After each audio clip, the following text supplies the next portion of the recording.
Hello, everyone, and welcome back to another episode of Trial Thursdays, the not so game show where we play a new game. So it technically, I guess, is a game show, just in a whole different way.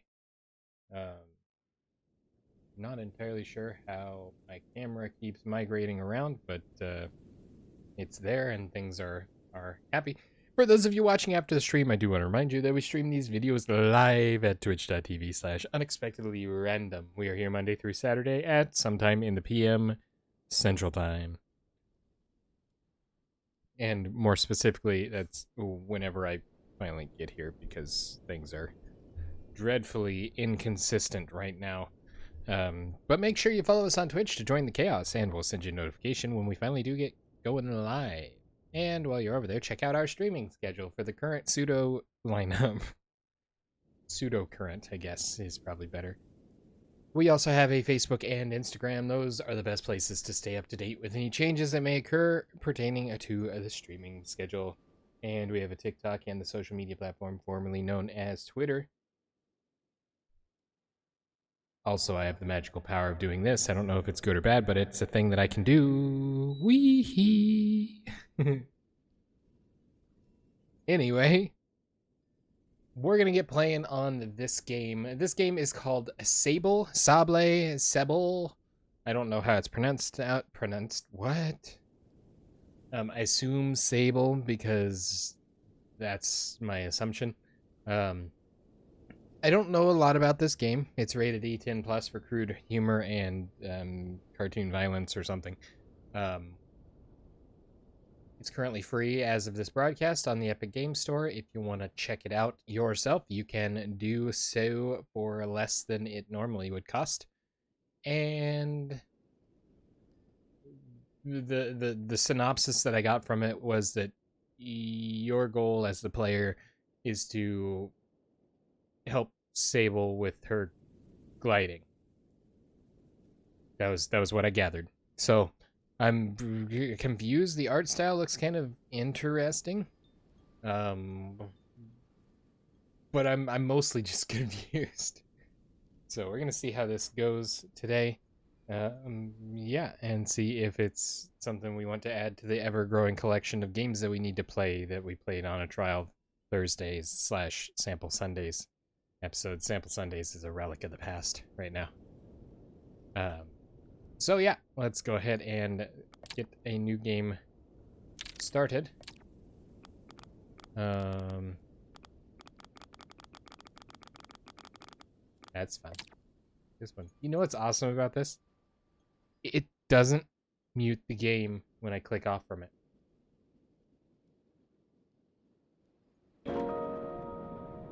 I don't know what I said no to. What did I say no to? Somebody tell me what I said no to.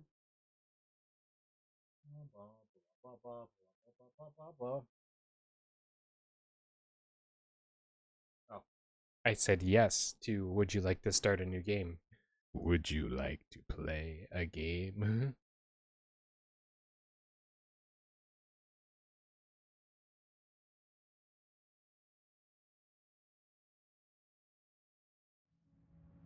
Shedworks. We played a game by them before. It honestly, right now, it looks almost identical to the beta of A Webbing Journey. Ooh, a snack. Not a snack. Some kind of a cockroach? Maybe just an ordinary beetle.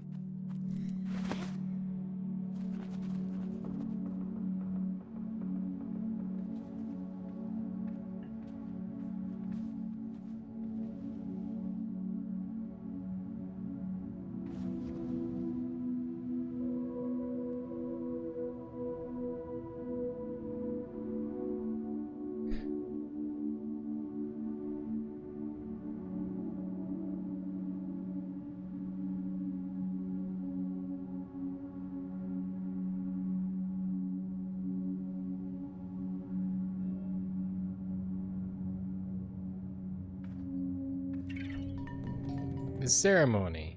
Moving Sable. Use WASD to move Sable. Successfully moved.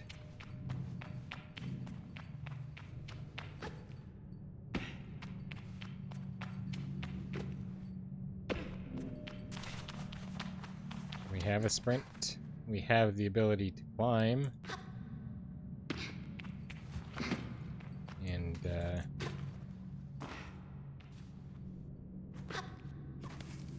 jump.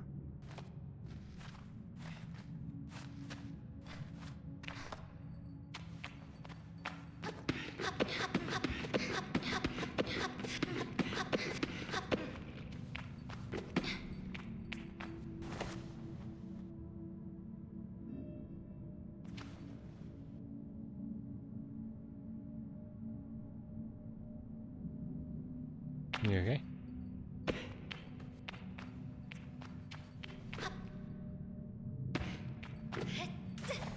Feels like lowish gravity.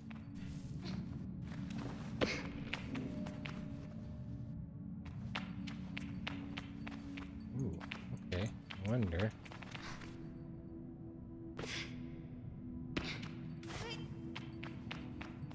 If I can go up there if I get the right jump. Oh.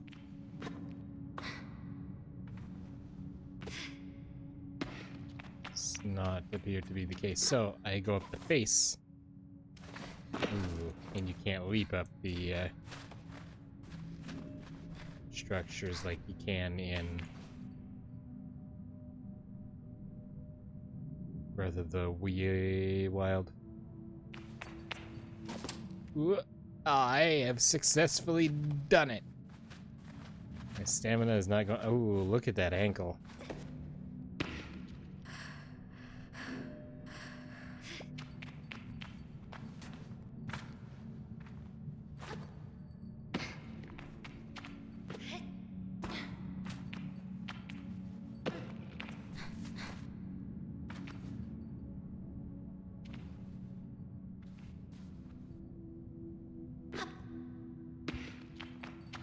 Okay.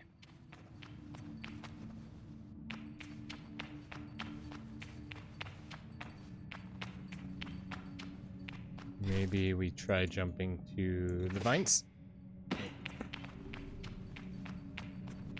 Okay.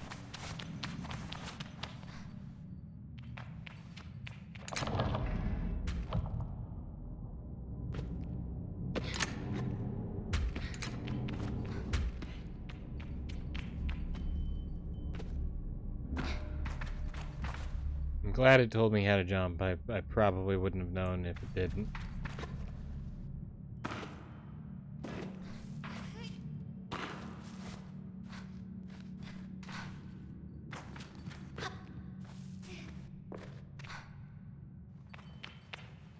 C to crouch. That's something I needed to know.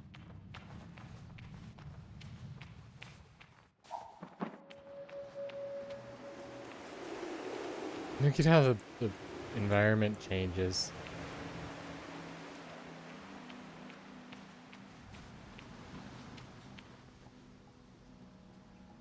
That's wild.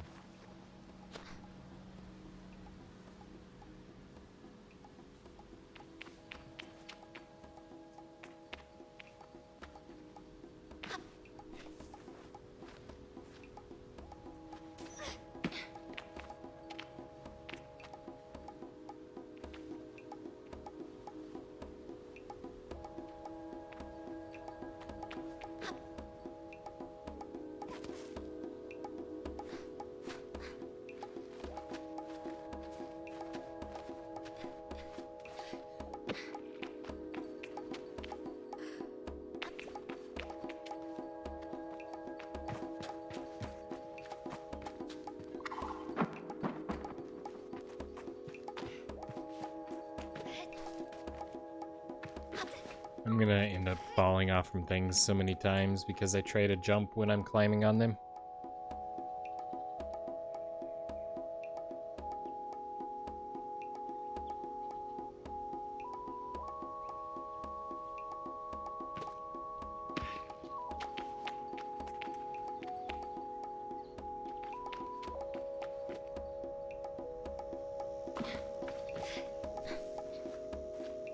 I mean, I haven't seen any indication of taking damage. Whether it be fall damage or any kind of a health bar, unless it just shows up when you get into combat.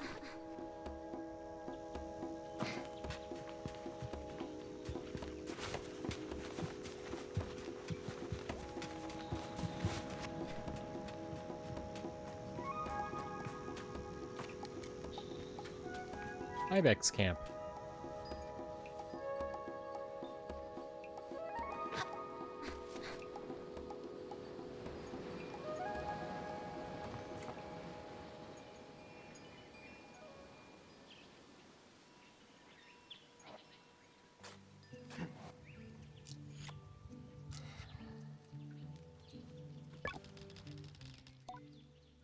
I can feel Jaddy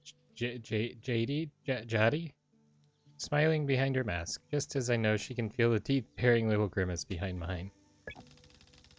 I'm nervous, and she's softly, sweetly amused. In her eyes, I probably have very little to worry about.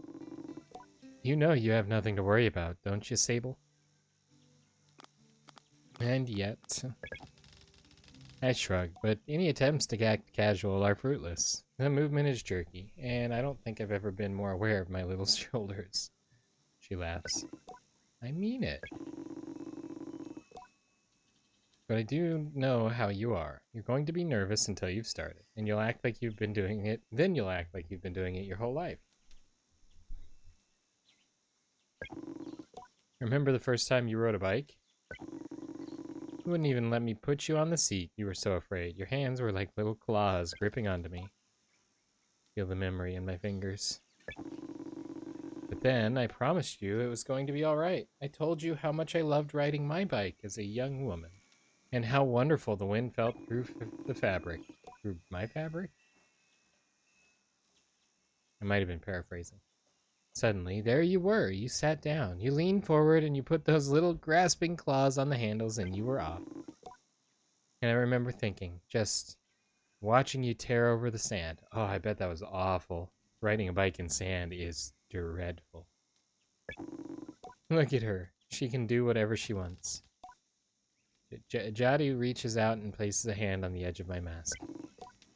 And you can, Sable. Ooh, is it dayless timing? I take a breath. I've changed my mind. I'm staying. I think I'm ready. I thank Jadi for the encouragement and tell her with a nod that I think I'm ready. I know you are, so let's get you started. Need to talk to Hilal and Driss. Driss should already have made arrangements for your bike. Hilal will share something, well, let's say as useful as it is fun. I think I might suspect what Jadi's saying, but I stay quiet. After that, I suppose we'll see you off. What if I choose the wrong path? Ask Jadi what will become of me if I choose the wrong path. There are no wrong paths, Sable, or right ones. I'll be glad if you choose to stay with the Ibexi, but, truth be told, I'll be glad no matter what, so long as you're happy. Whatever you decide, you do so with my blessing. So don't try using me as an excuse to come home early, eh? She knows me. Now, go speak with Hilal. I'll be there to see you off. And speak with Driss as well. I've told him to arrange your bike with Cizo? Cizo. But you know how he is. I have something to give you. A compass to help you on your journey. It's the same one I used on my gliding. An artifact, you might say. Take the device in my palm. It fits naturally there, perfectly weighted and crafted. Each component slides together with incredible, satisfying precision. Thank you. Compass! Oh, that's neato burrito. Hello, Postbox. Hey there, Mr. Postbox Robot. Do you have a letter for me? Have a good day. Oh, Driss? Dries?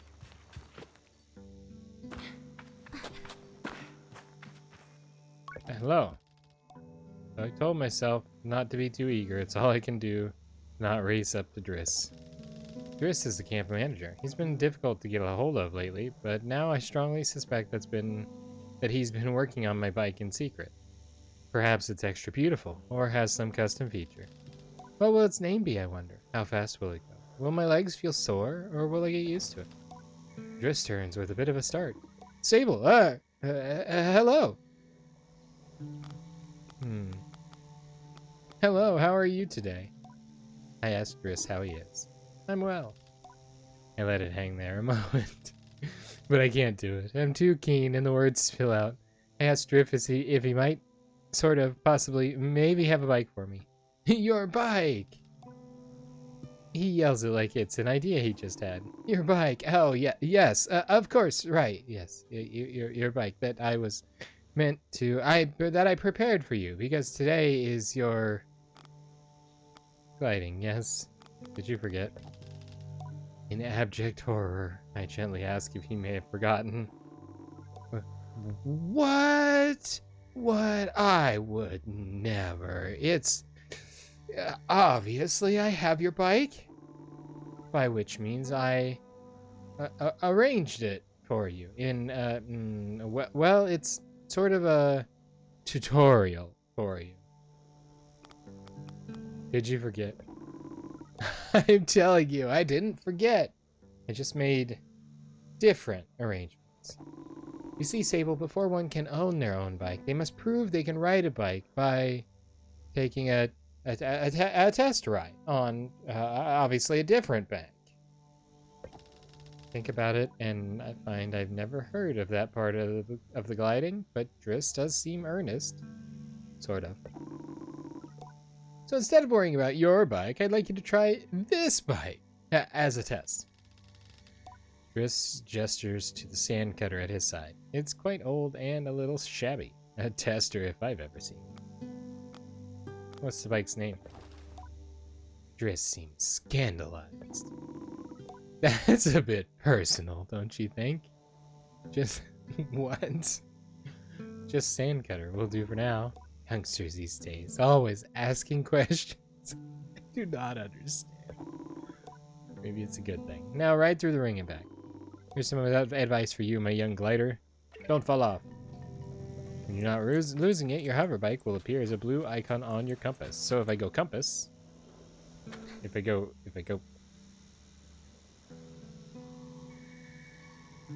One of these words was the compass. There we go.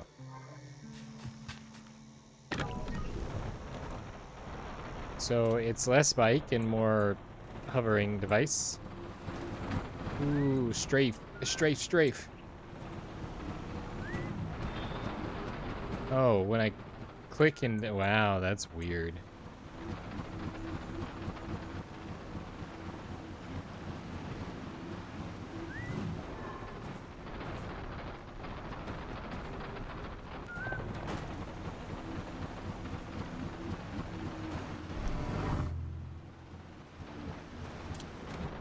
Boing.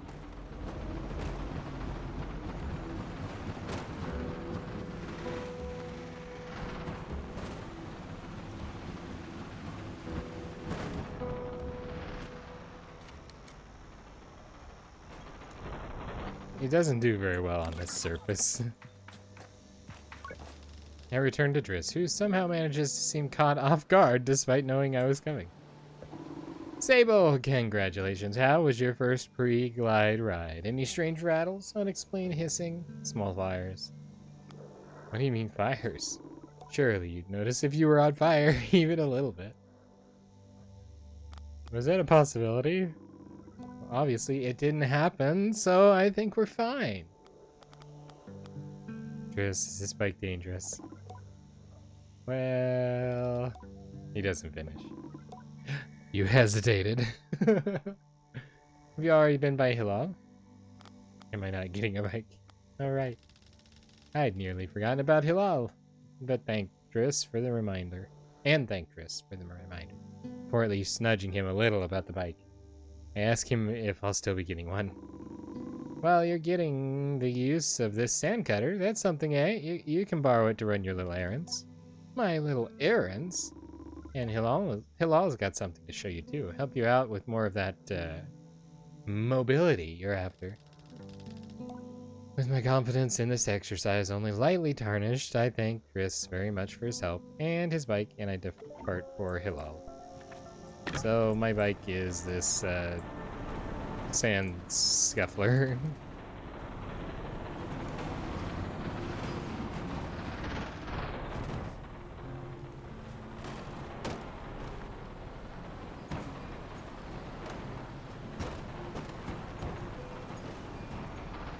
First try.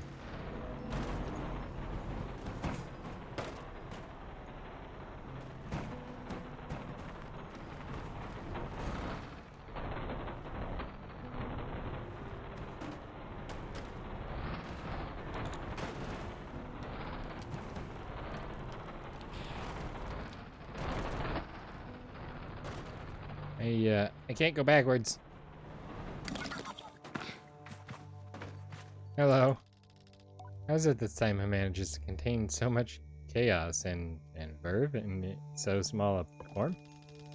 Even now, there is something troublesome being dreamed up behind that mask. I know it.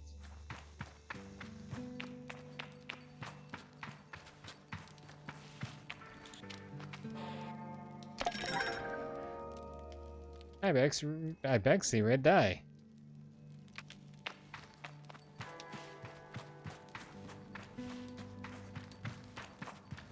Okay.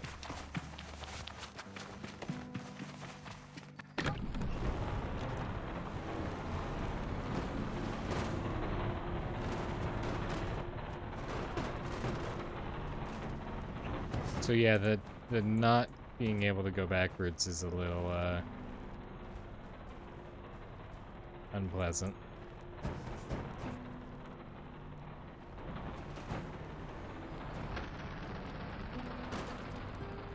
And like it doesn't, oh, it will kind of eventually, sorta. But not really. I think it's just settling in the valley of eruptive gravity.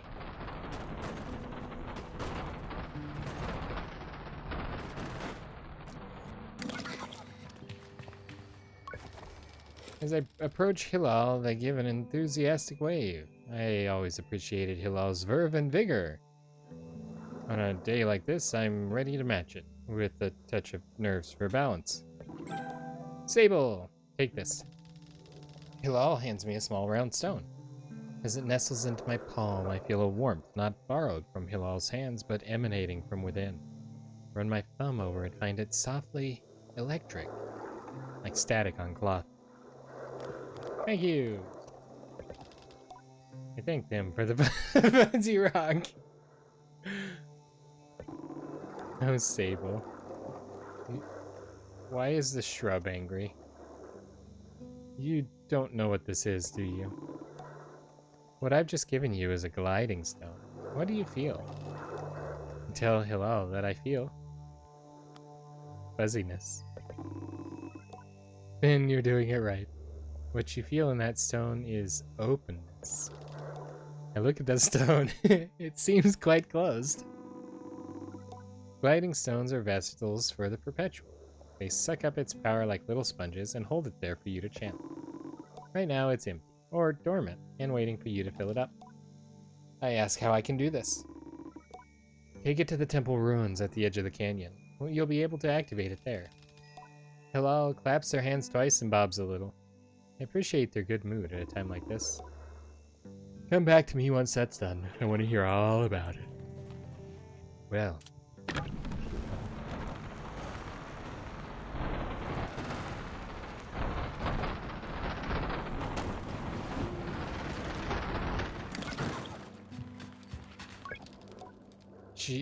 Jaddy greets me warmly.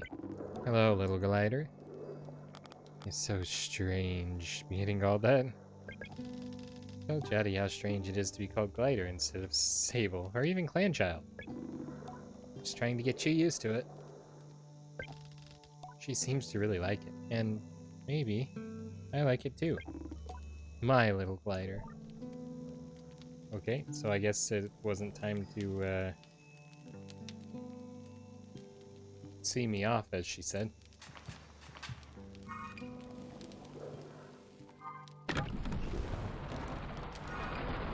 Oh good, my compass works even when I'm on the bike. Away we go.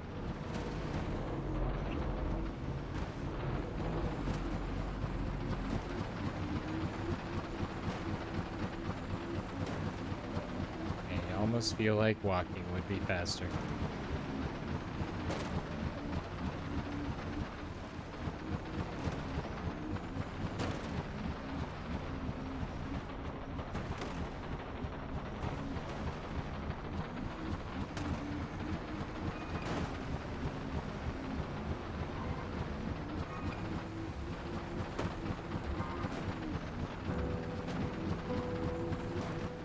Presumably all the way up to the top.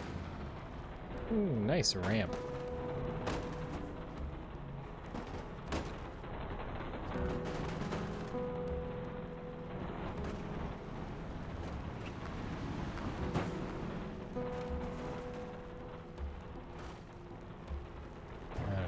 Guys, your wall is not traversable in my bike.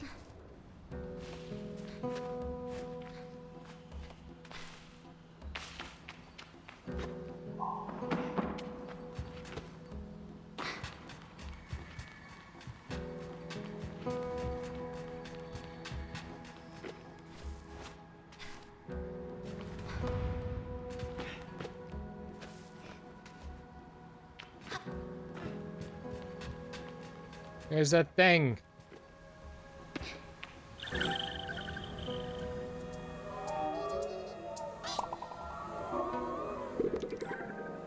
A chum egg, offered up by chums when planting themselves into the ground, perfectly smooth and hard as a rock. These eggs seem to float with how light they are. Must be a good place to deliver this. Well, okay then. I have one chum.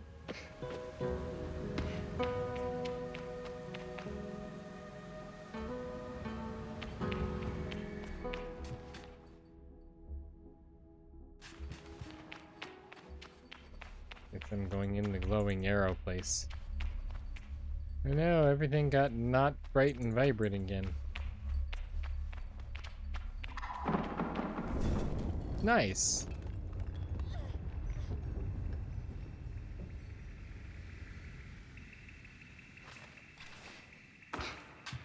Notice how my first thought was try to grab the wall and not splatter on the ground? That's called accident. You thought I was gonna say something about being skilled or even fast reflexes. Nope, I really just was falling and wanted to not fall, and therefore I stuck on the wall.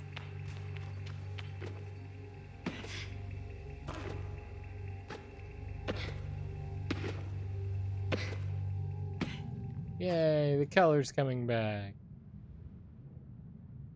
Also, everything's kind of an awful shade of Pepto-Bismol. The stone thrums like the beat of a heart as I approach the altar. Am I afraid? Exhilarated? Or maybe it feels right. I am ready for Rohana to know me. I'm ready to know myself. I feel her curiosity. In this sacred place, I know I am in her sight.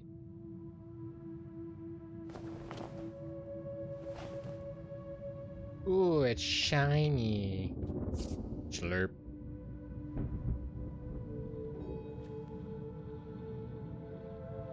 Heh, joke's on you, I stole your rock.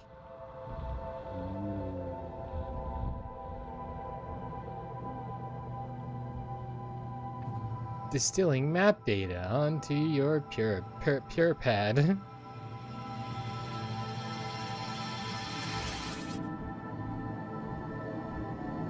And now I'm being kidnapped by Princess Zelda.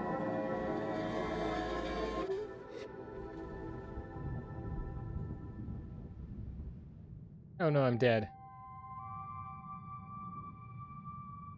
They didn't tell me that the energy that the stone stores is my life force. Yep, it's totally Zelda. Look at all that glowy blue orby stuff. It took. Look at that. Oh no, this is the same thing. I thought. I thought. I thought the pedestal, after it claimed a sacrificial victim, it moves up out of the way to open up the door for the next one. That was weird.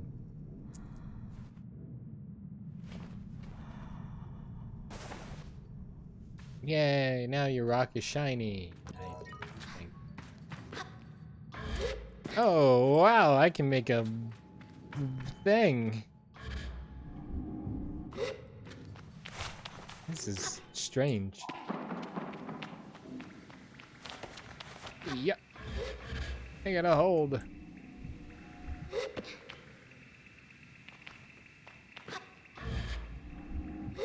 I can transfer right into a wall climb.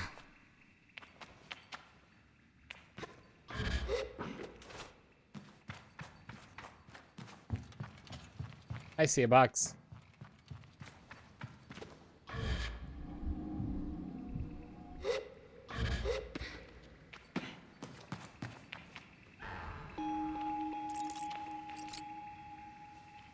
Oh, 20 devices from the box.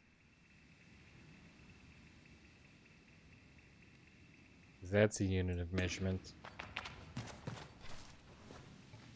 Ah, no stamina used on ladders.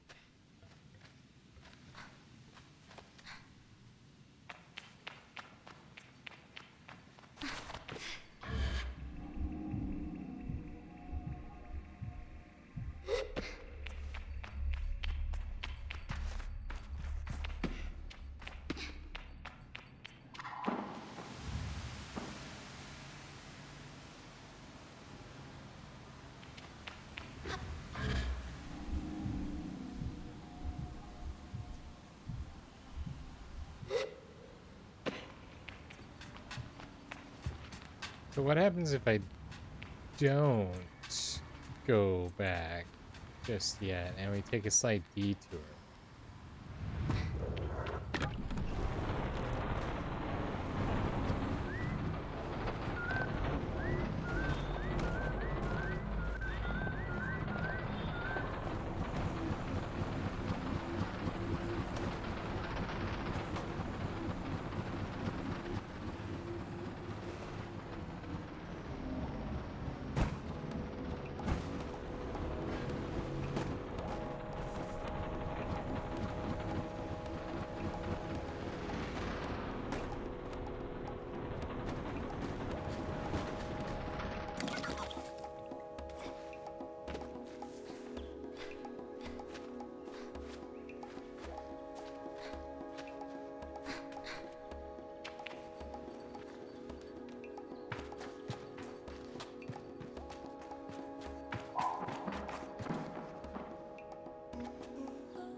Alright, let's go see what's over here.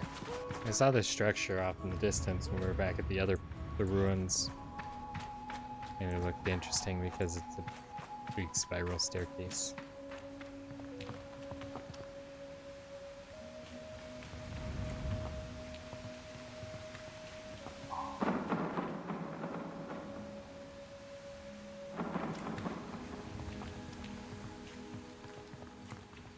Apparently, that's basically all that it is.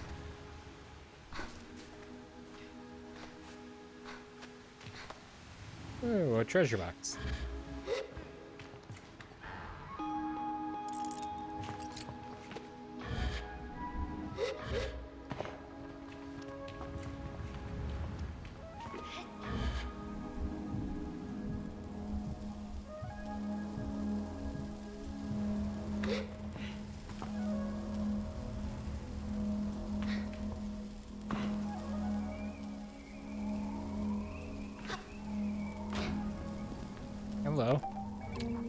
Atomic power supply.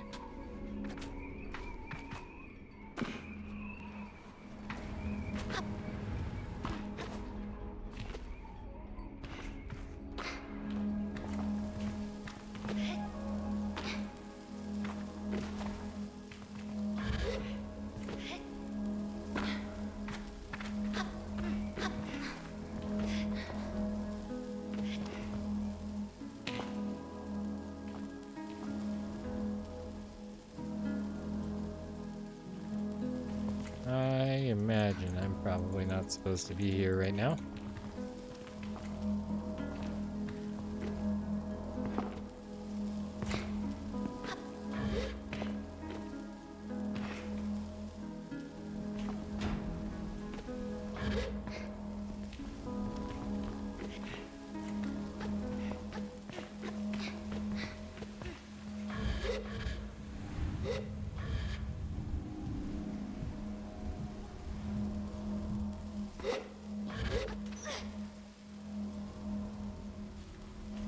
That worked entirely too well for me to not try it again.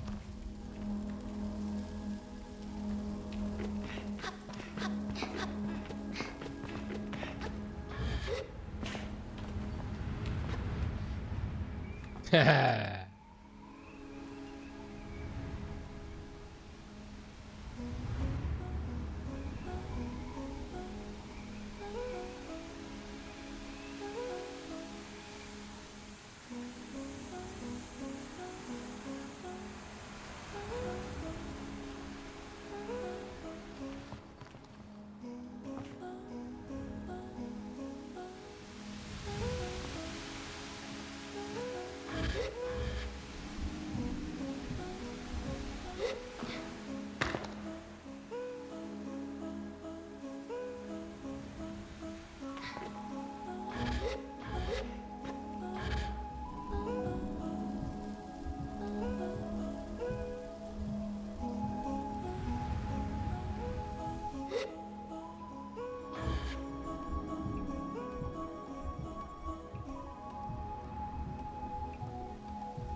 Ooh, a fancy box.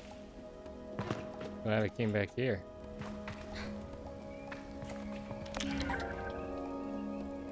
A cache of 100 cuts. Made from metal harvested from crashed ships, they have holes punched through the middle where a rope can be slid for easy, convenient transport. Money, I guess.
Okay, let's go back to Hillel.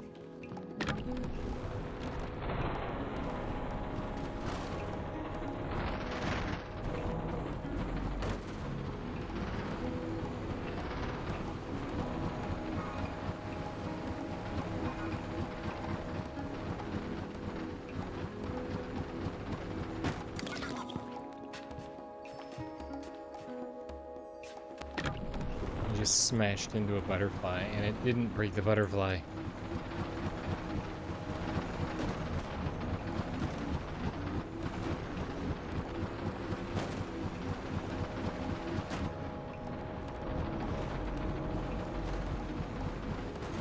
I sure hope I can upgrade this bike or get a new one or something.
As she looks out across the landscape, Zeki's shoulders sag a little.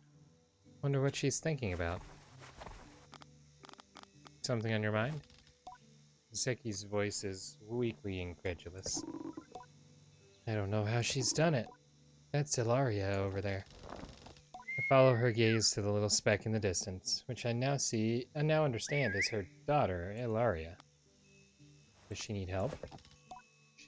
Zeki shakes her head.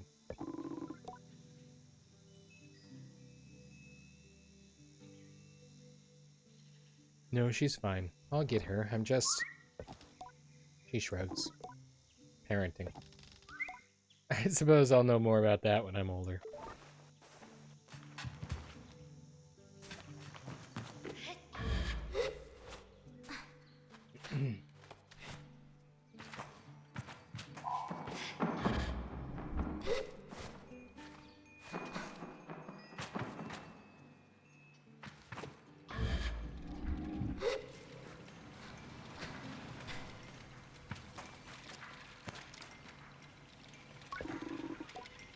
The balloon was more fun than the person in it. I approached the cartographer. Ah, greetings, child. Saw you looking longingly at my great balloon. Quite a piece of work, isn't she? Longingly? Bigger than I thought. Tried to explain that when I first saw the balloon, I thought it was very small and somewhat far away, but now I see it's quite large, and it was very far away. Fumble through the explanation, though, and the cartographer just nods without saying anything. I nod back. Well, good to meet you, and oh, I should introduce myself. I'm Jordan. Hey, Kerhoo! I tell him I'm Sable. Suppose if you've come all this way to see me, it's probably a map you're after, eh, Sable? I came to see the balloon. Do I need a map? Do stag beetles like figs? I have no idea, but contextually, I assume the answer is yes. If you're leaving on your gliding, Sable, you'll definitely need a map of the Ur. Of the And I'll sell you one for only 50 cuts. In my ears, it's a fair price for a map, but too expensive for a pre-gliding glider with empty pockets. I tell Jordan I'll be back. I'll need to ask Jadi for some money. I don't know how... You got it before Tidras. Farewell, child. So I have some money because I collect some money.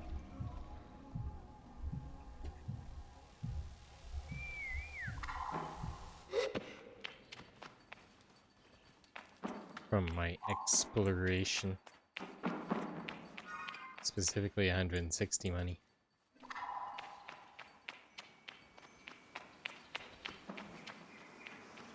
Yay, I'm here. Sizo looks busy. I should leave her to it.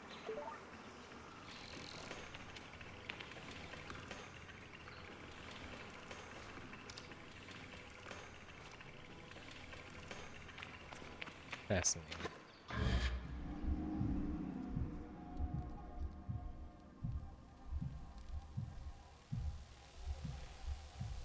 Hey, another worm thing! Plant yourself and give me a chum egg.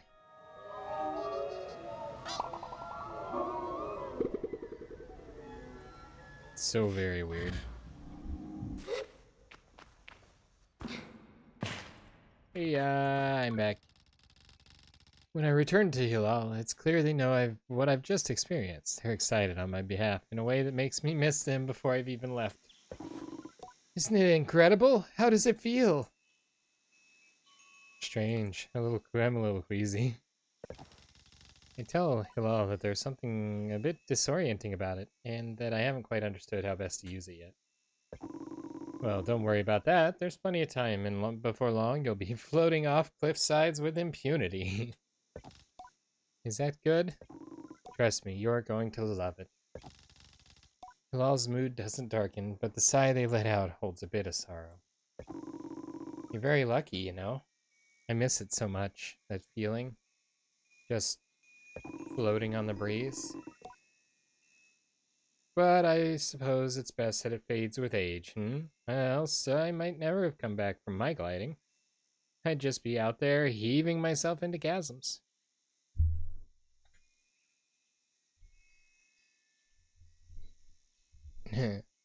I'll heave myself into chasms for you. I tell Hilal I'll throw myself into 1,000 chasms on their behalf, and they giggle. That's what I like to hear. I know people manage to keep it up, but I don't know that I've got the time to practice as much as they do. It takes a really serious focus. Hilal laughs, even if there's a bit of regret in it. And I certainly haven't got that.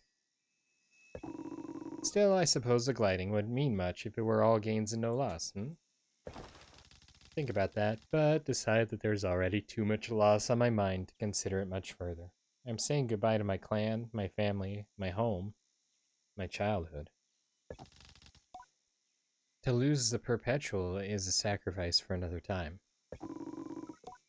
You're going to love it out there, Sable, even when you don't. My advice? Try to have fun. There's a lot to be said about ritual and independence and all of that out there, but the world's an easier place if you put joy first. I thank Hilal for their advice and for their help, and tell them I'll miss them. It'll be over before you know it. A warning and a reassurance all in one. I say goodbye to Hilal. Before I go, Hilal gestures over toward the tower. Seems Saizo wishes to see me before I leave the clan.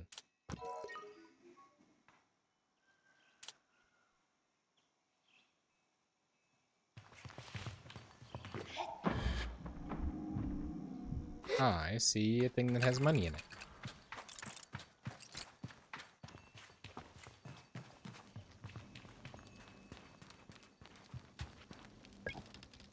I tell Jotty that the cartographer wants 50 cuts for a map of the Eber. Try to hedge the way I speak about this. I'm not entirely sure whether that's too much, not enough, or precisely its value. She tells me not to worry. Here's some money to get you going on your journey. Use it mostly wisely, and then a little unwisely when the mood strikes. It's good to know the value of money, but you never want to be ruled by it. I thank Jotty effusively and head out on my way. Right, I should buy a map, but first, let me take a selfie.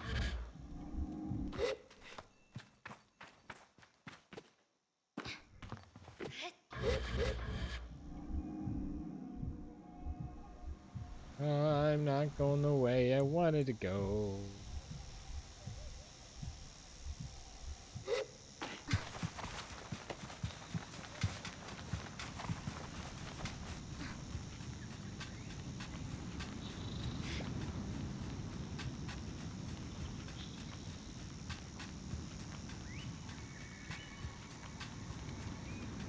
Exploring a little bit before we go exploring.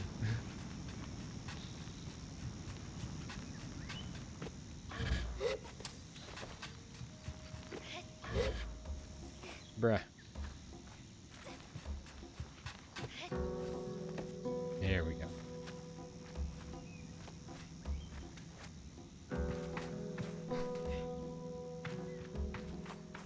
Another worm. Hi, worm.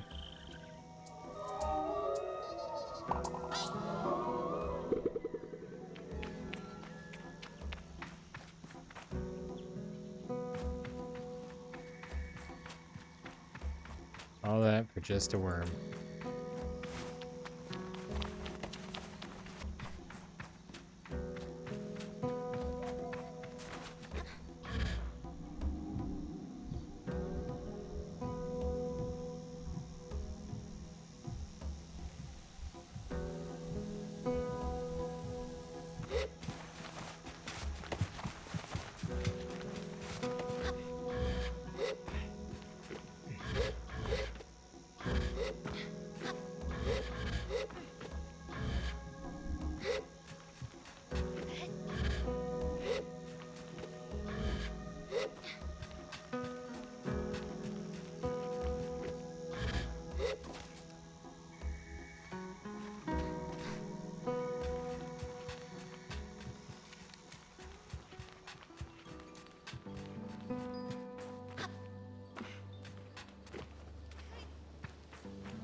Hello again. Saizo is an outclanner to the Ibexi, but I've known her for nearly as long as I can recall. Think of her as more of a kind of distant relation than any sort of outsider. Machinists, I'm told, are given their posts and by their training and their code must go to where they are needed. But Saizo has been among us so long that it's easy to forget it's an assignment first and foremost. As far as any of us are concerned, she is one of us. I think there is a perception amongst the other clans that the Ibexi are quite insular, that our designation of Ibexi versus outclanners suggests some nervous othering of those who are unlike us. But in practice, such things are more the result of our nomadic nature. We seek to know who will travel with us and who we must leave behind, but all are welcome to join. And I'm always pleased that Seizo did. Sable, how do you do, clan child? I can only think of one thing. Excited for my bike. Bit worried. Am I really getting a bike?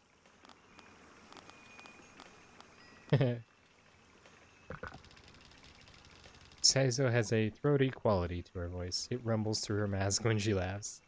She's quite a serious person most days, and I'm always torn between pride and alarm when I manage to make her chuckle. Yes, Shadi told me how excited you were. Saizo sniffs. She also told me Driss would be coming along to get your bike together, but I think he may have... I knew it. What? I hadn't meant to say that out loud, so I tell her I was just clearing my throat. I don't begrudge Driss his forgetfulness. Were I tasked with so many odds and ends, I might be just as scattered. And besides, this will be good for you. I want you to scavenge the hoverbike parts yourself. Technically, you shouldn't, Driss, do it. Sounds like an adventure. Tell Saizo I like the sound of that. Little adventure before my big one. It's more meaningful than you know. To bond with one's bike before it has taken form is more privilege than labor. Here, take this. The navigator. That was the thing that she was looking at earlier when we were up here. Saizo hands me something. This is a navigator. You can use it to mark waypoints on your compass. Should be useful in finding the old parts. Ask Saizo where I might start looking. Our bikes are reborn in the ruined ships, in fragments spread apart. A good start would be the ship down there near the camp. And another up on that great rock near the other side of the canyon. Up here? I think I was up there already. Another behind the old dam on the hill. Use your navigator to mark that down if you need. You need to gather a control panel, a power supply, and a calibrator. Oh, we got the power supply already. Do most gliders make their own bikes? Only the lucky ones. Tell Saizo I'll see her soon and head off in search of components. Together we will create something new out of the old.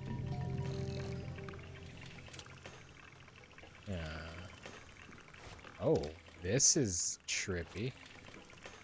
Okay, so I don't need to mark that one because I've already...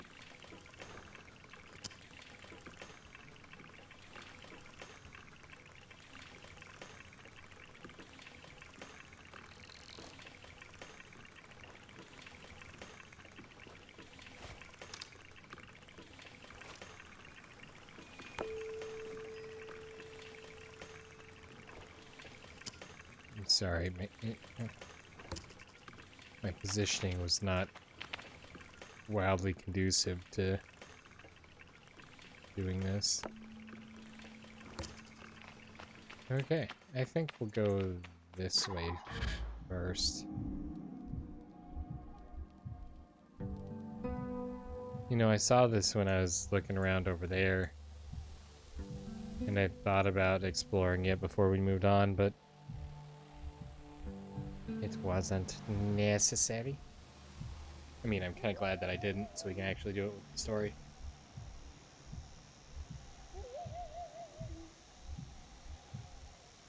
I don't mind having grabbed that power supply earlier.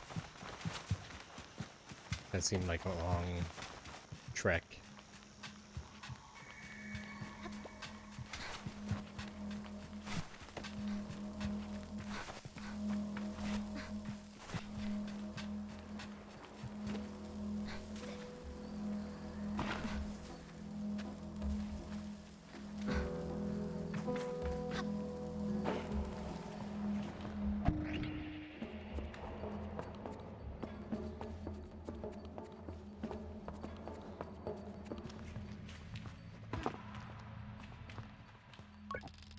There's nothing of use to be found in the ship. I noticed a blinking light flashing on the dashboard.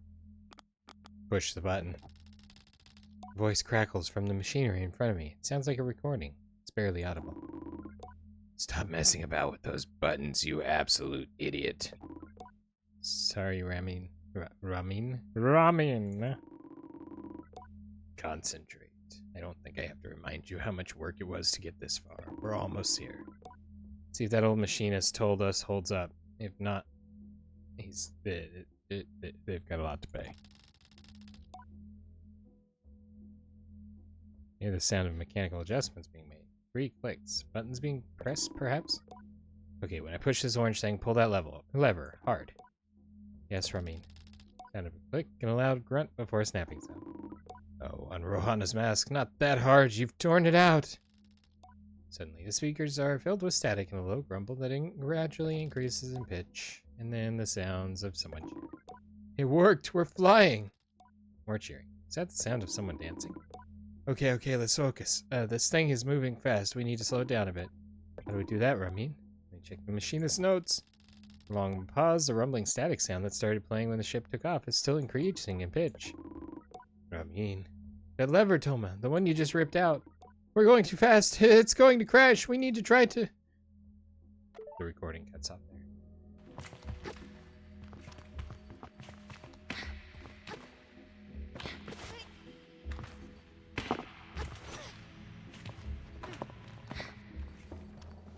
Okay, so...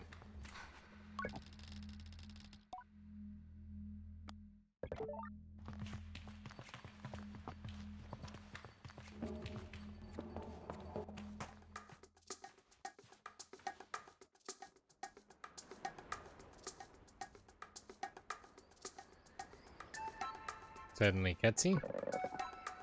Are you looking for a calibrator? I am immediately on guard. Saima has always been a mischief maker and taken a tremendous pleasure in tormenting me. In theory, I am older, more experienced, and should be more than able to withstand it. In practice, you won't find it here. I've hidden it. You'll never find it. Never, never. She never fails to get me. May I please have it? I decide to be gentle, and I ask her, may I please have it? May I please have it? She mimics me terribly, all high and screechy. Despite my best efforts, I seethe. Oh well, too bad. Maybe you'll find it on your own, but I don't think so. Simon laughs off my irritation, but I'm not going to give her the satisfaction. Cross my arms and try to effect the change. I'll give you the calibrator. Put out my hand, proud of myself for standing tall before Simon.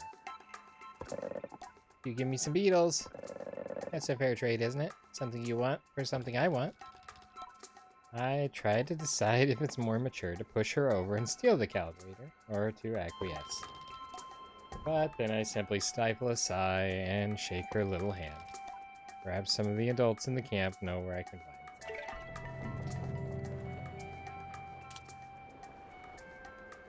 Uncool, Saima. Uncool.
And signpost. Dunboyne, the Wind Tower Chums is written crudely on a sign. Burnt Oak Station. Chums. Right.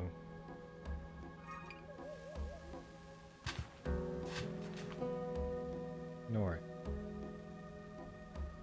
So that way is Chums.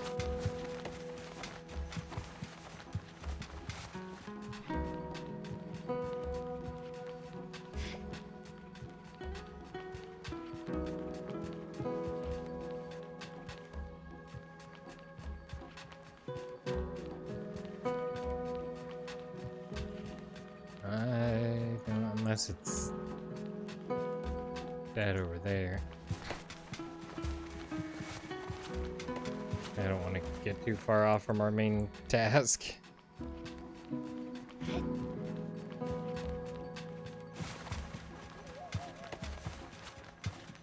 we'll stop in the village and wander around and see if we can find some beetles.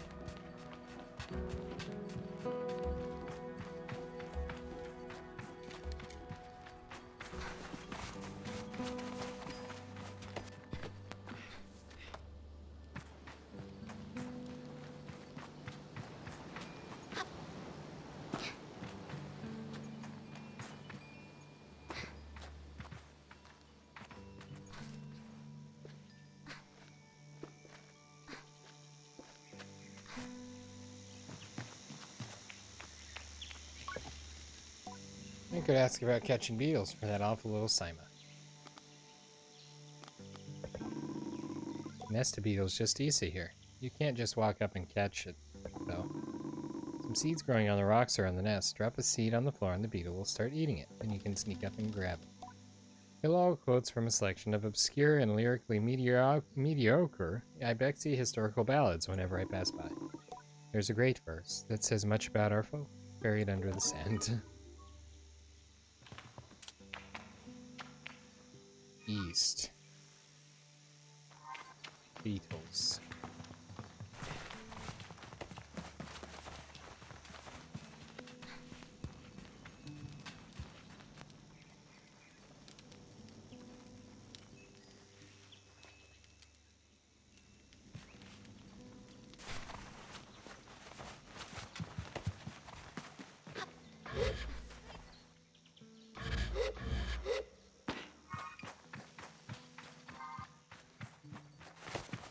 My bike should be close.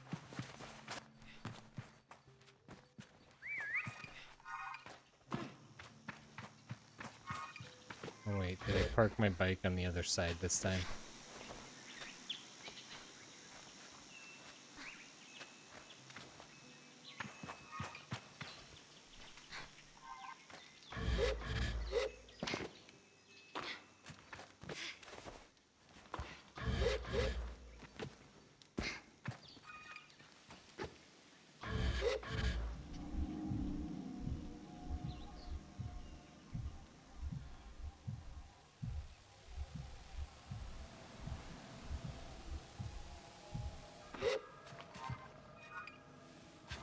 Really?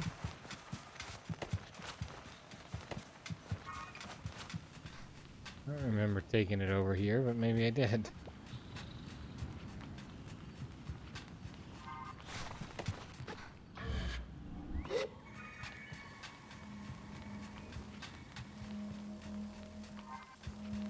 Oh, yeah, I still don't remember bringing it over here.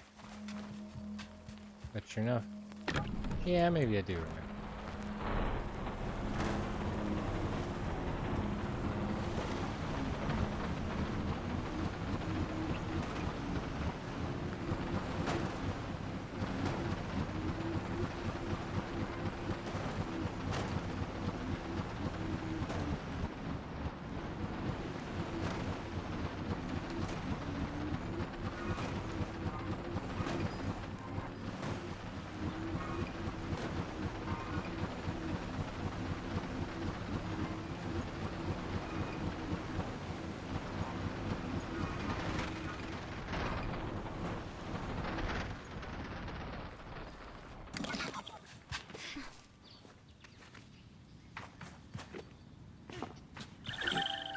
It's not a beetle, but I'll take it.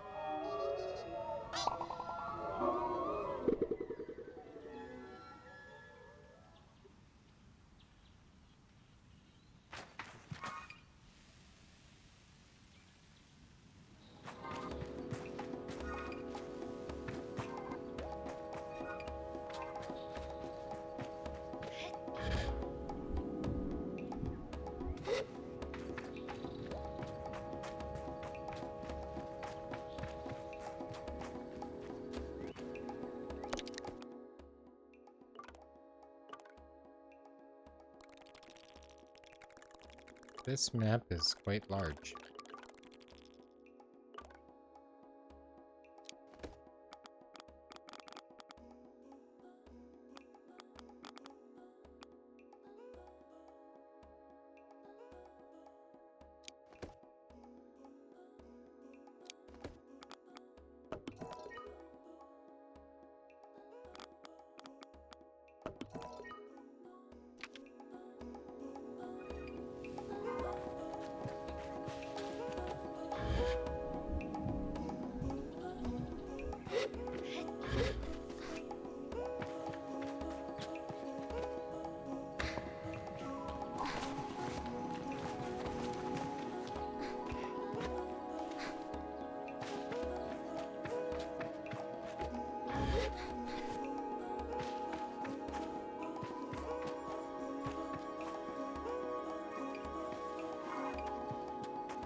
Oh, so that's what that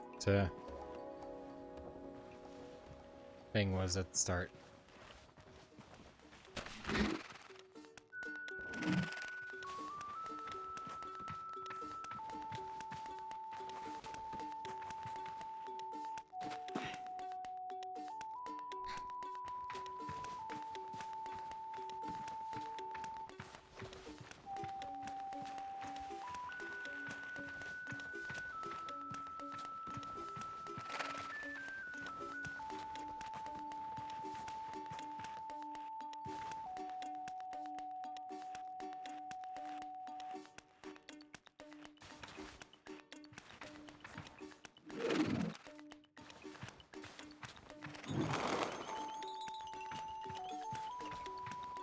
So they actually run away.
Catch your nose.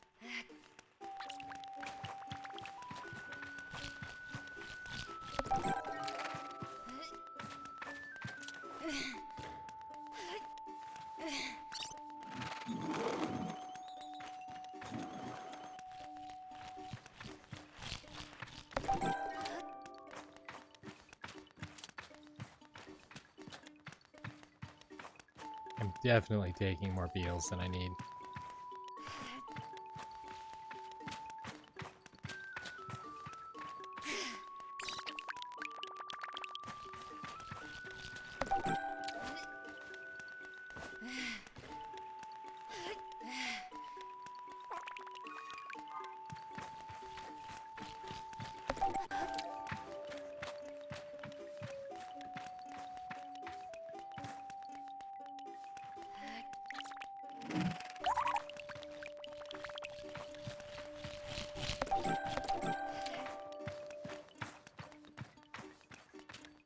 Two for one.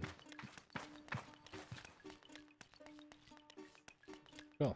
looks like we have cleared out this beetle encampment. Nope.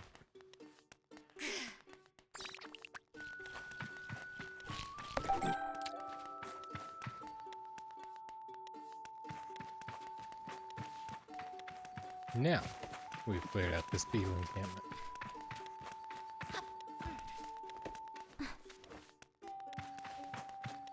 I thought for sure there was going to be a treasure or something up here.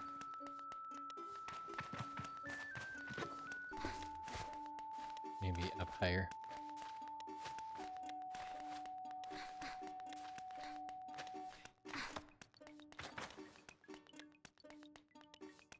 There is! There's a worm!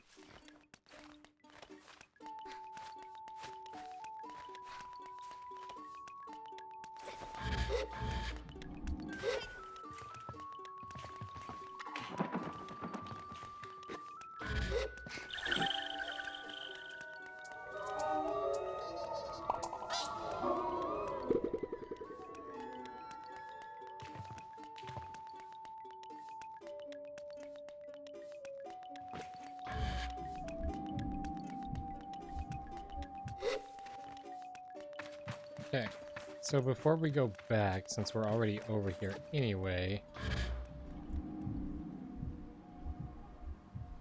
I'm gonna go find my bike or my temporary bike, and then we're gonna go up to the old dam.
Pull the lever, Kronk.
There we go.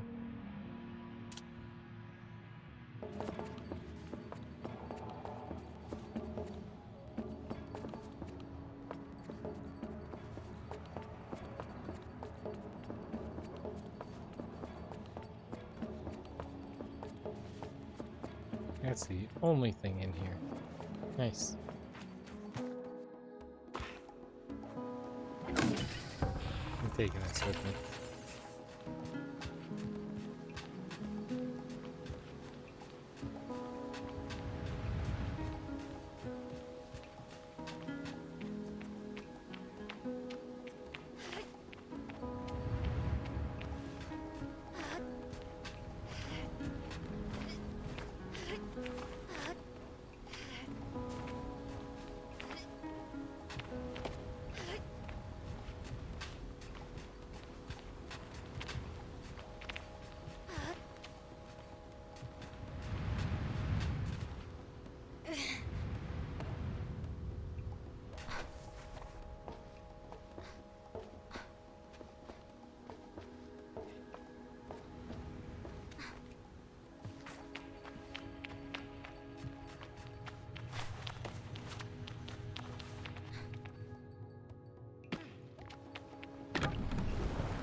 We get a new song each time, I guess.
Apparently I can sit down.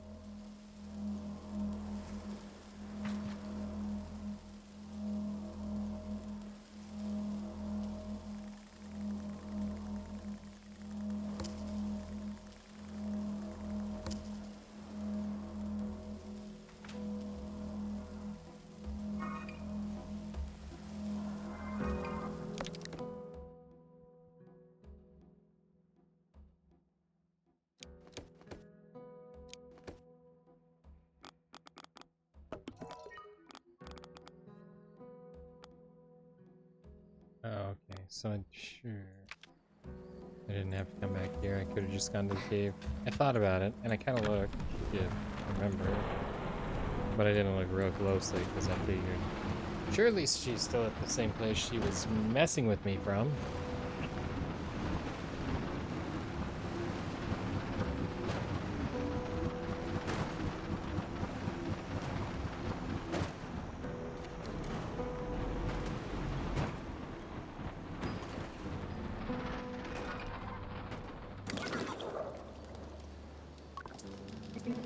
I feel embarrassingly vindicated as I had Sima the Beatles, but rather than gloat, she hands me the calibrator and begins to cry.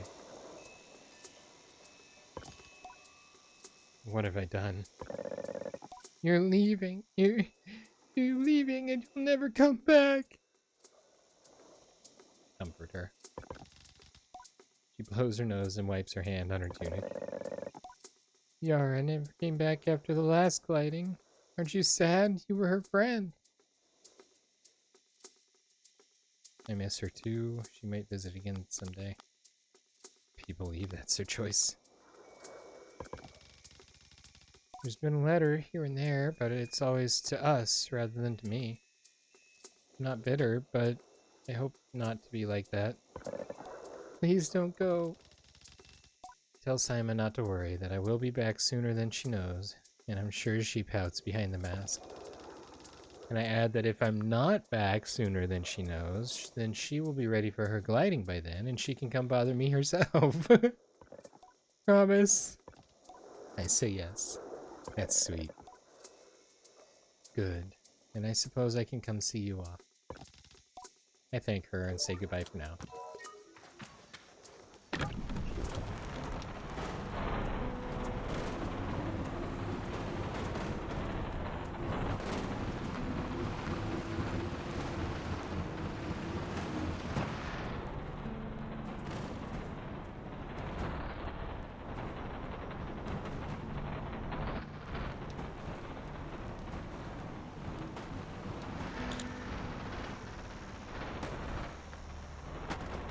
So,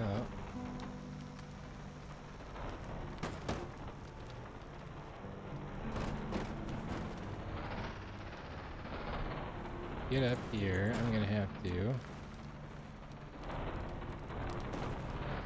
get a bit of momentum and then clip off the tent. No, come on.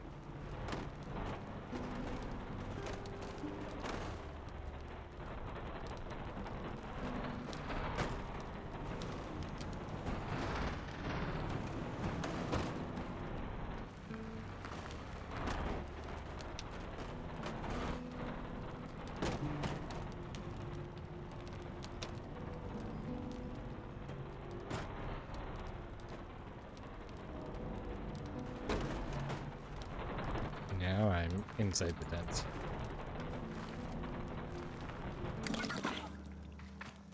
Well, hopefully I get to make me a new bike.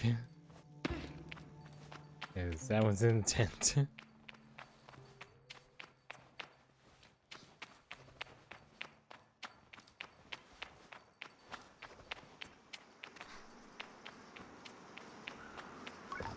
I return to Saizo with the parts, and it's as she waves me over that I feel a pang of sadness in my chest. When will I see her again, once I'm gone? Well done, Sable. Yes, this is everything we need. Are you ready to assemble a bike of your own? I'm ready.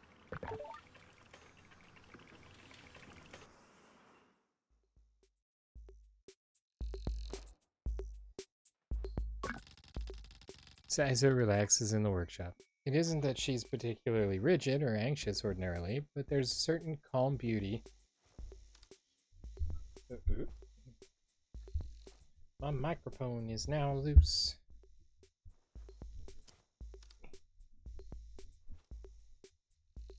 Certain calm beauty that one only truly appreciates when Saizo is in her element. I wonder if it's this way for all machinists.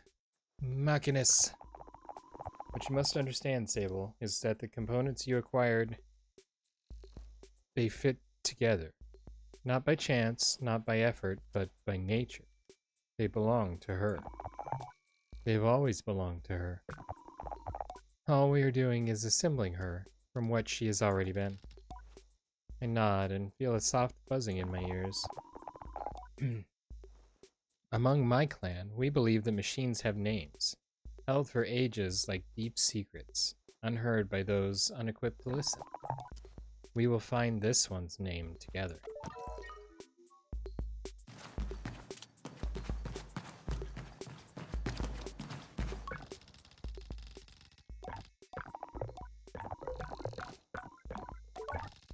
Same dialogue.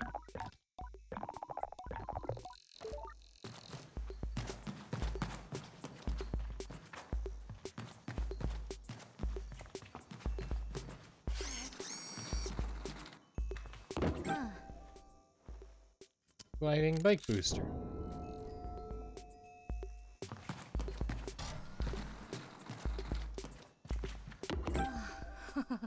Gliding bike wings. Gliding bike.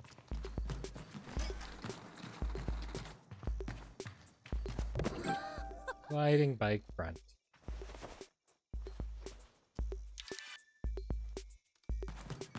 You have to pick a name, aren't they? Oh, same dialogue.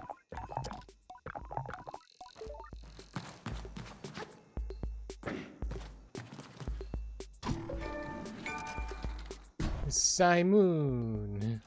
That was the achievement that just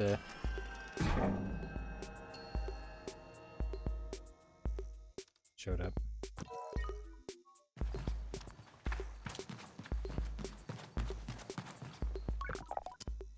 Listen. Saizo tilts her head a moment, leaning closer to Simoon. All at once, I know the hover bike's name. Simoon. I say it in a whisper to let Saizo know. Simoon. Simoon. Well done, Sable. What does it mean? Does she want to go with me? She does, clan child. Simoon has a wandering spirit, like you, I think. I tell Simoon I am eager to know her better, and Saizo looks quite proudly at the both of us. You are ready, then, for the gliding. May all the gods turn their faces from you. Sable. An odd blessing, perhaps, but Saizo is prone to such things, and I can read in her tone that it was meant quite sweet. You must learn to listen to Simoon, to take care of her. Seek out my fellow machinists on your travels, Sable. They will teach you the art of machine whispering. Oh, and here, take this. It's a machinist badge. You'll meet plenty of my ilk on your gliding. Show them your worth and they'll give you more badges. I think Saizo twice for good measure and give a bow. I am ready.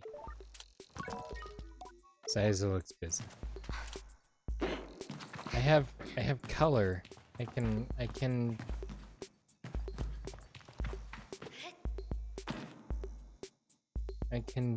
has color.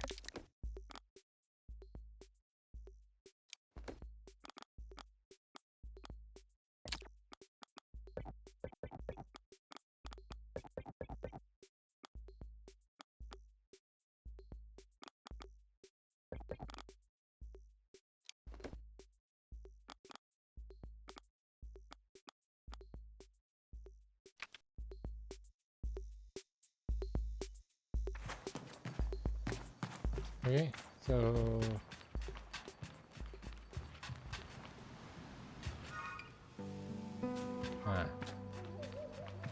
Jotty. About the lighting ceremony.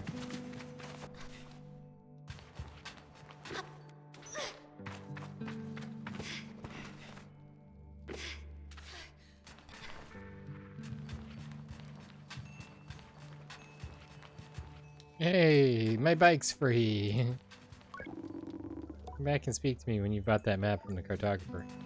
Good point. I forgot about that.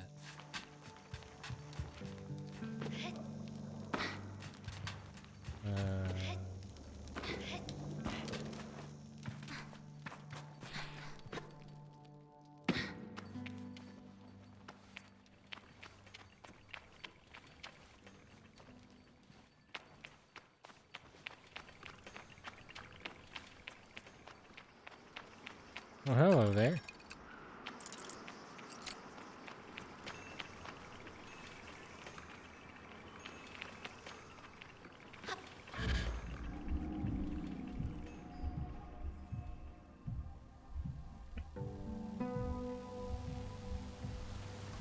Boing.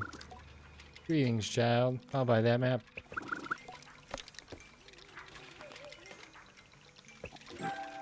Thank you.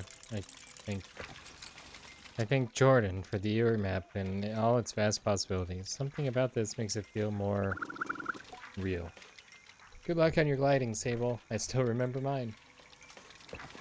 Ask how it was. Short.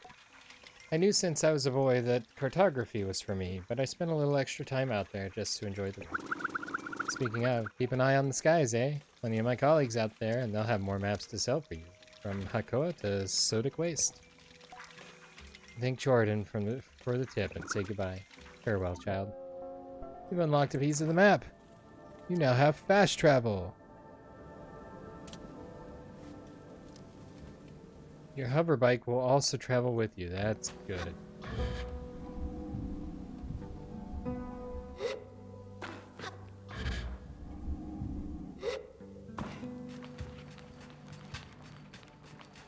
So if you ever lose your bike, just fast travel. No unread messages. I return to Jotty with a new lightness. It makes the weight of my departure feel heavier still. What a strange day. Sable, is that a badge you've got there? Saizo gave it to me. I told Jotty that Saizo gave me the badge. Then you must have earned it. Well done. I give a bow of thanks. Well, Sable, if you keep this up, you'll be headed for the mask caster in no time. I try to think about going to a mask caster, but it seems impossibly far away. Imagine choosing what I want to be. Imagine choosing what I want to be forever. I know what you're thinking, but don't worry about it. You'll get plenty of badges while you're out there, and once you've got 3 alike, you can trade it in for that mask. But don't feel like your first mask is your final choice. Gliding is about freedom and exploration. I suggest you claim as many masks as you wish. Only at your final ceremony will you be asked to choose one. How will I choose? You'll have to feel it out. But when you know, you'll know. Now. The tone of her now puts the butterflies back in my stomach. With all this done, there's only one thing left. And it's time, isn't it? Time to walk through the face door at the Temple of Rohana. There you'll assemble your gliding mask. And go. There are things I wish to convey to Jari here, depths of love and gratitude and fear and worry and hope. And though I find myself unable to speak of any of it in words, I know she understands. Before you leave, child. Nice. I made you these. They're dyed with the traditional Ibexi maroon. I hope provide you great comfort out in the desert. When you leave today, you will no longer be Sable, grandchild of the Ibexi. You will simply be Sable, and the rest will come. But no matter what you are, no matter where your journey takes you, I will always know you. I will always love you. And I will see you again. I don't know where my journey will end, but I know where it must begin, and I am ready.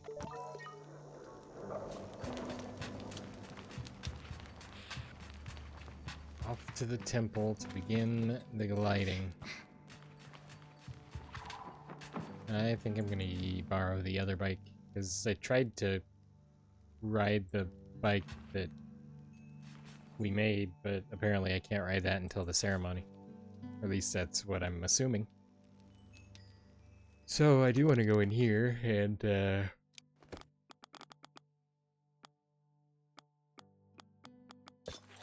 equip the new... Why are the glider trousers fluffier and puffier than the standard ones? I would have figured they'd be maybe more streamlined. Better for gliding. Yeah. I want to talk to her and see if my change of outfit triggers a different dialogue. Daddy greens me warmly. Hello, little glider. What was your gliding like? Tell you what, I'll tell you when I get back. I cross my arms in protest. Pout all you want. I don't want to spoil any surprises. She lowers her voice to a whisper. But I did meet some crystal farmers once. Crystal farmers? That's all I'll say about that. You should get going.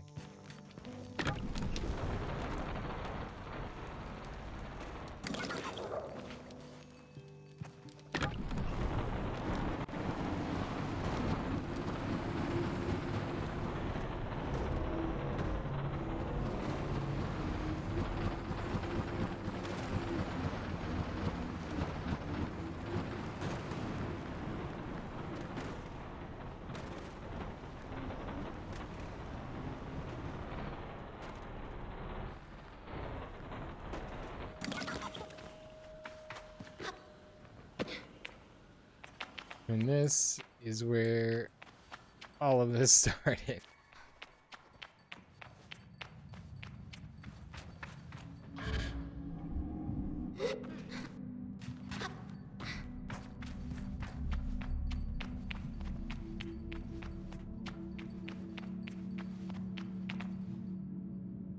The face.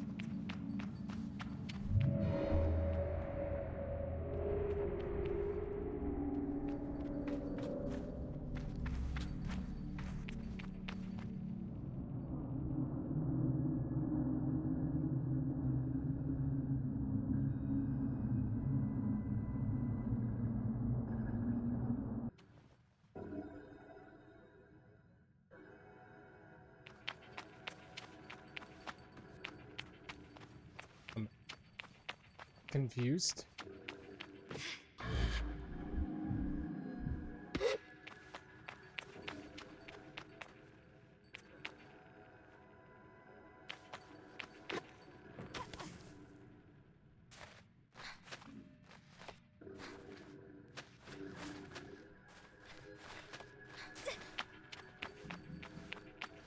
Ooh, a box. That box is hard to see.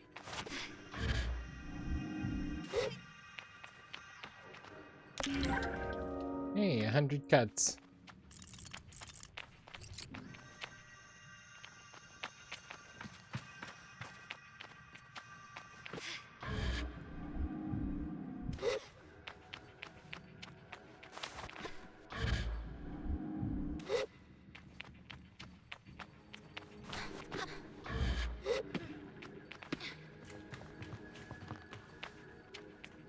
So I'm guessing I step on the buttons to change the appearance. Oh, maybe it's just building the mask.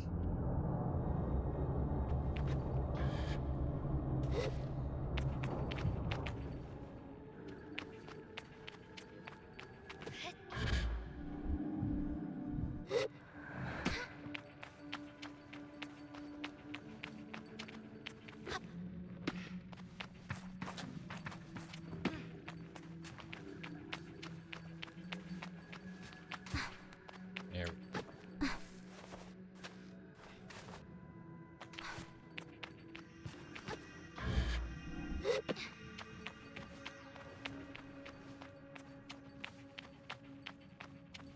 You know, they said they were nomadic, but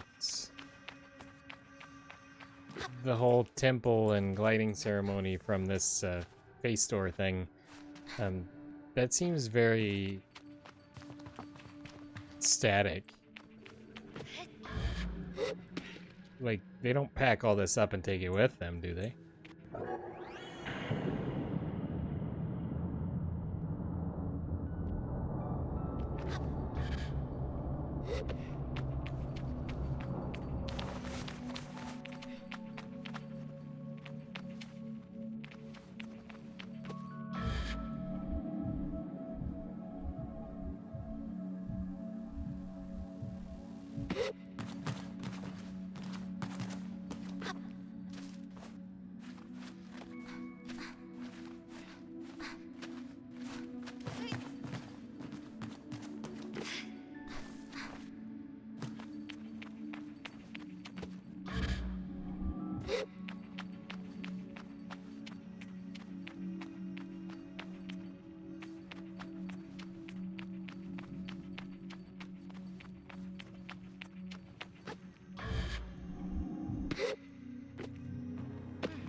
I didn't even notice those statues in the base.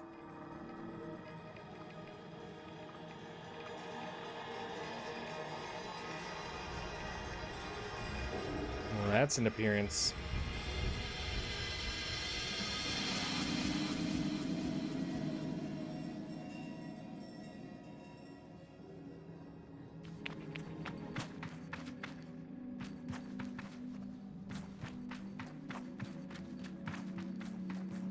There's something a little unsettling about this.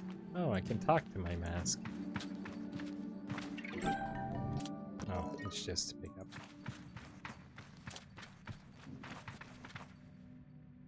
Wonder if I should equip that. Blank-looking mask worn by all children of the dunes. Most kids customize theirs for fun, but more traditional clans frown on that sort of self-expression.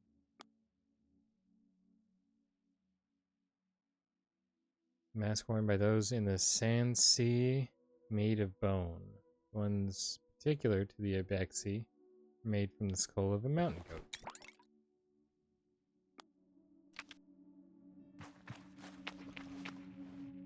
You're okay.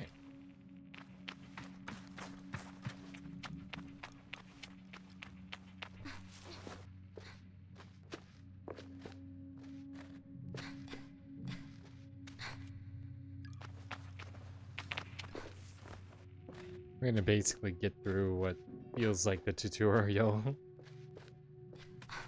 Which, I mean, is good. That's about the extent of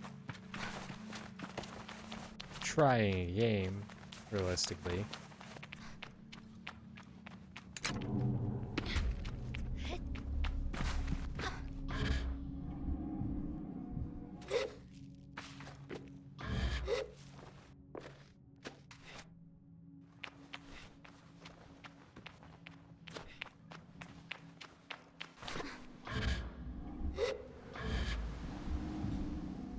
There's a bike over here somewhere I don't want to leave behind.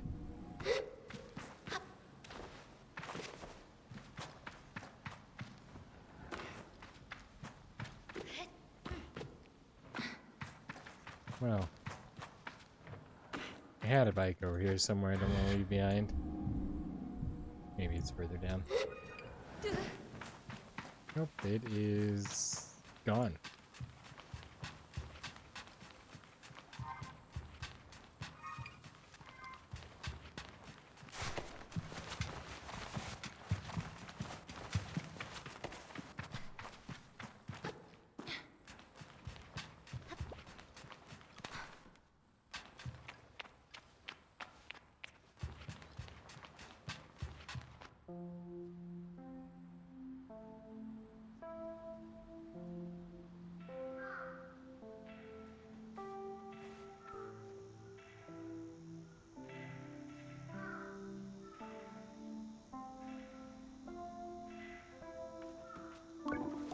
Logging in.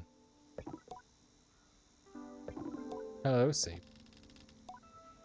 Jaddy's voice echoes strangely through the machine, yet it's still warm. Well, Sable, this is it. By the time you hear this, we will have gone. The gliding is a journey that must begin alone. There's a certain nuance lost in transmission, and for that I am grateful. It'd be far too much to hear the cracks in her voice and not run weepily into her arms to stay forever.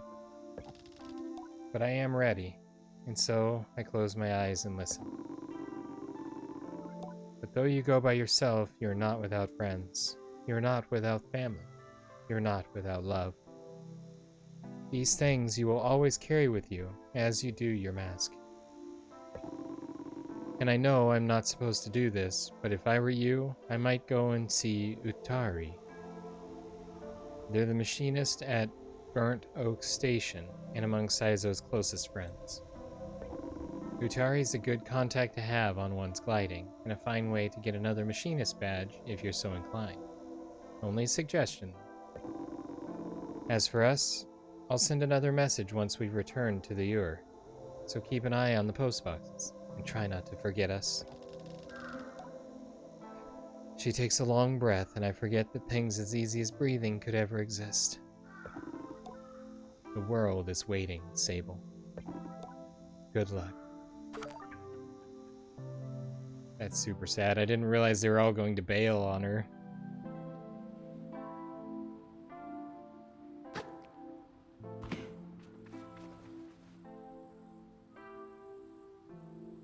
Where's your awesome bike?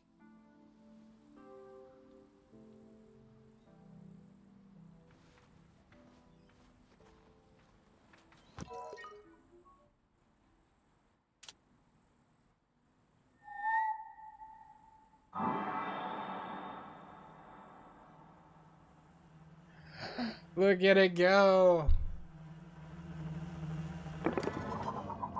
I summoned my bike.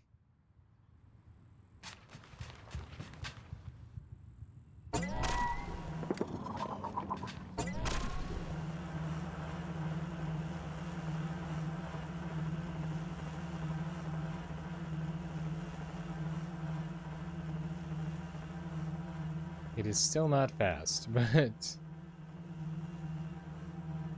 it's really cool though.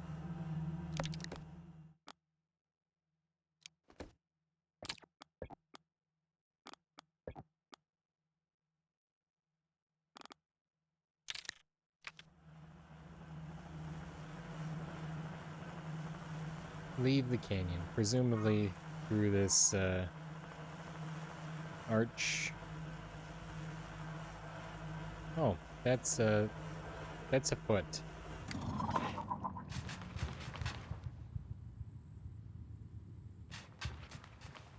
Wow.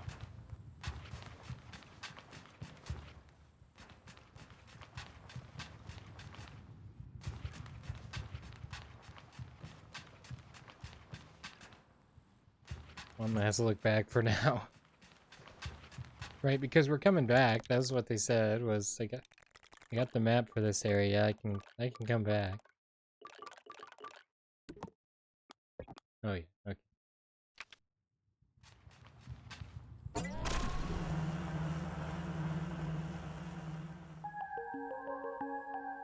I can control it in the cutscene.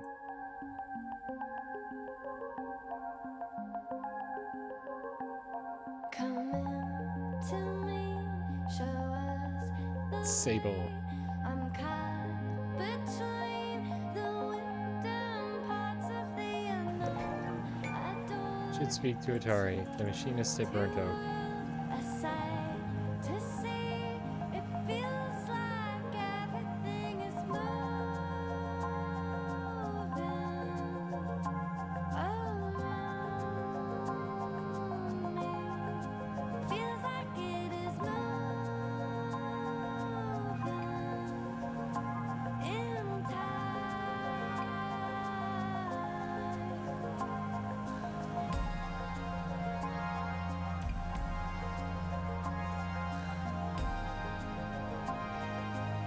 Yeah, I like this bike a lot better.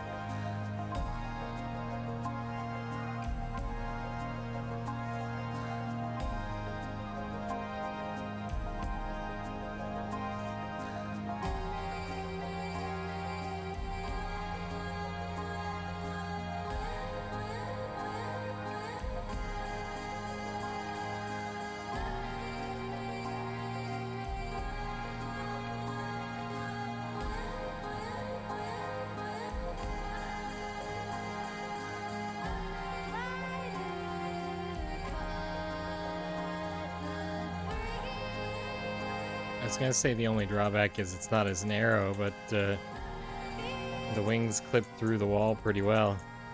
Oh no!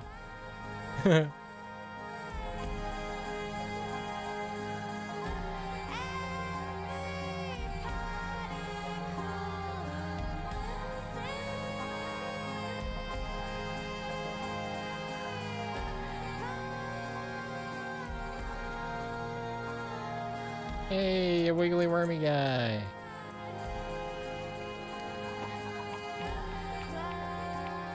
Yeah. Chum.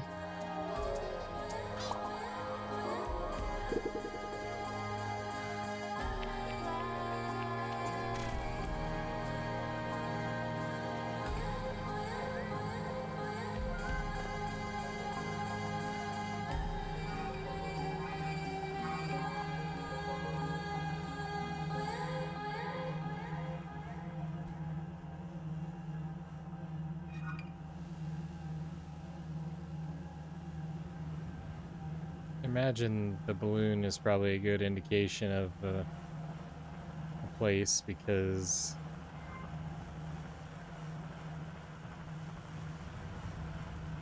that's going to be the cartographer.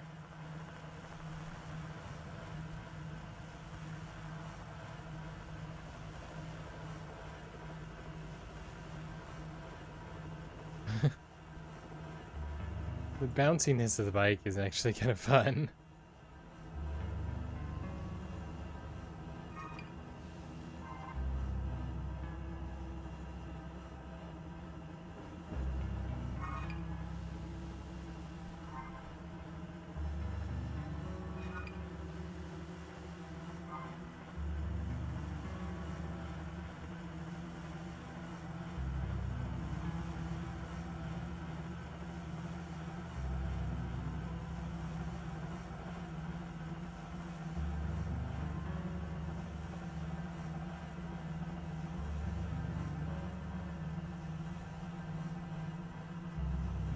I don't know if I'm going to be able to climb up that yet.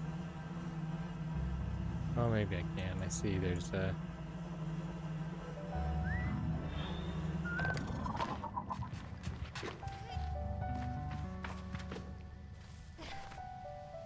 some differences in height over here.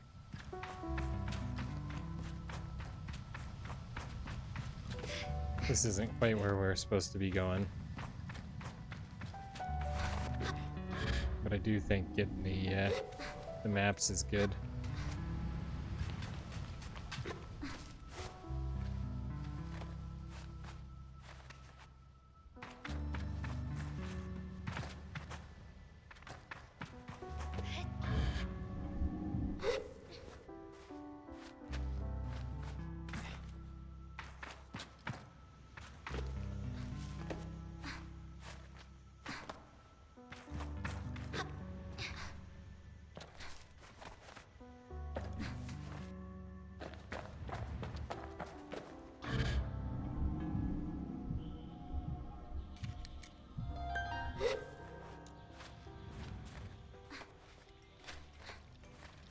Be close.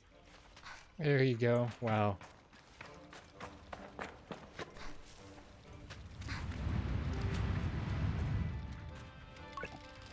I greet the cartographer shyly, a little cowed by how alone we are up here. How intimate that sometimes feels despite it being so much a part of my gliding. She responds with what sounds like a warm smile. Hello there, glider. Thanks for taking the time to climb all the way up here. Surveying gets a little lonely sometimes, you know? I tell her I do, given how lonely I can get on the sands sometimes. I hope Simoon doesn't hear. So then, what is it you need? Thanks. Can I buy a map? Of course. Oh, I can buy a cartographer's badge.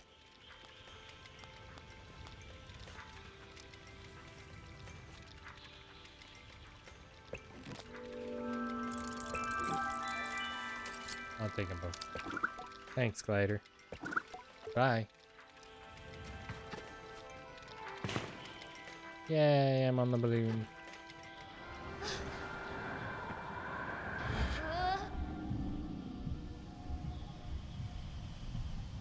I do wonder if there's actually fall damage. I'm guessing probably not, because I haven't seen anything with any means to heal myself, and also no indication of current health state.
Parking for hover bikes?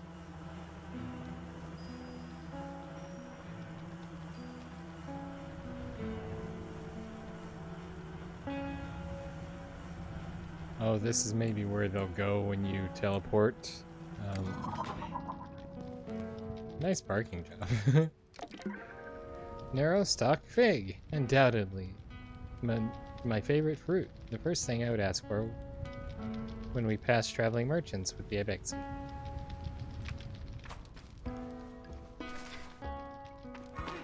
You are not my target.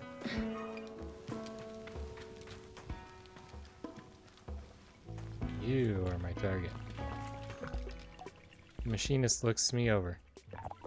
You're late. Perfectly on time. No. I tell them yes. They at least consider it. No, you are late. Perplexed, I wait for them to explain themselves, but they seem to wait for the same. Briefly, I feel a hint of shame as I remember times I've been late among the Abexi, things I've slipped up in doing. But I dismiss my doubts as I recall that I have no idea who this strange machinist is. I ask them. My name is Yutari. Of immediate relevance to you is that I am a friend of Saizo. I ask then if Saizo alerted them to my impending arrival. Perhaps she looks out for me and sets waypoints and oses along my gliding. A comforting thought. No, it was your hoverbike. I heard it for the first time months ago and felt the shape of its voice, of her voice. Sorry. Tell Yutari that it was not Simoon that they heard, for Saizo and I only built her a few days hence. They waved their hands at me in hurried dismissal. Did Saizo teach you so little? The voices of our machines are eternal, more ancient even than their forms. I hear them, as I always have, and yours, I thought, would visit me sooner, but here we are. Now let us speak of why you have found me. Our needs converge atop the wind tower. Ooh, tell me more. Something has stopped the tower working. I was hours away from going to see it myself, but you and Simoon came after all. Go there, mend what is broken or soothe what is hurt, and I will give you what you seek. I ask Utari if they know what I seek. I will admit that I might not. A direction. I will be waiting for you. Travel swiftly and safely. No luck with the tower? Customize bike. Ooh, I can speed it up.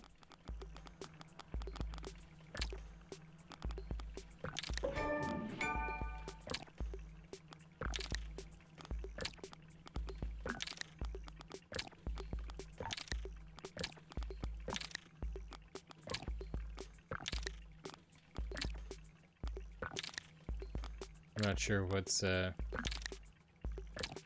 changing color on that, but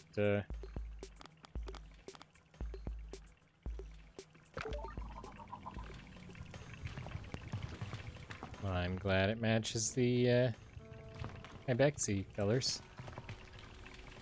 Cool. Atop the tower.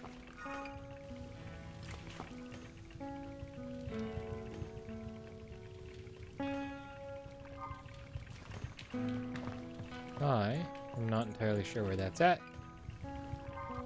I mean, it's obviously in that direction because that's where my marker is pointing me, but we will have to take a look at that another time because I am out of time for today.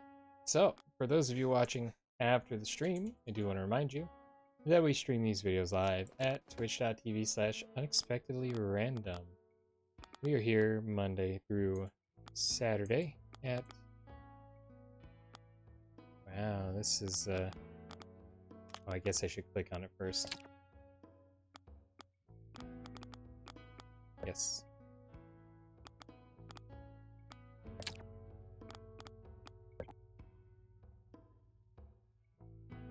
We are here Monday through Saturday at roughly 7 p.m. Central Time. Make sure you follow us on Twitch to join the chaos and check out our streaming schedule for the current lineup. We also have a Facebook and Instagram. Those are the best places to stay up to date with any changes that may occur pertaining to the streaming schedule. And we have a TikTok and the social media platform formerly known as Twitter if you want to check us out over there. Otherwise, if you're enjoying the content there on YouTube, don't forget to like and subscribe. It helps out the channel a lot, and it lets us know what content you guys are enjoying. That's everything for this episode of Trial Thursday featuring Sable. So far, it's been a really cool, relaxing adventure game. It seems like there may not be any form of enemies in it, so to speak. So that's kind of cool. I don't know what that blue light is up there, but I'm excited to investigate that next time. But yeah, all in all, I think it's a game that we'll definitely play again. I'm not sure how long it is in total, but it seems like it's quite a potentially a long game. So that'll be pretty neat. Let me know what you thought in the comments down below, and we will see you in the next one. And of course, until then, stay random.